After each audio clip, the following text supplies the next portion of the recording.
изяждам аз. Сурови ги продават в месарницата, кебабче не предлагат в пицарията, кебабчета пекат се на панаира и си купувам аз.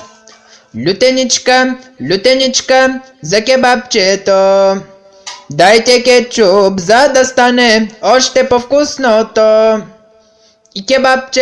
И кебабче ще си нося аз, щом съм някъде на байря в някой късен час.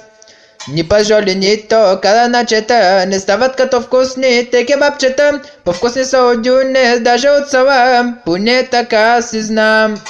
Аз по две изяждам, по едно преди, даже някой път изяждам по три. Пажолите много твърди са те, болят ма после зъбите. Лютеничка, лютеничка, за кебабчето, дайте кетчуп, за да стане още по-вкусно.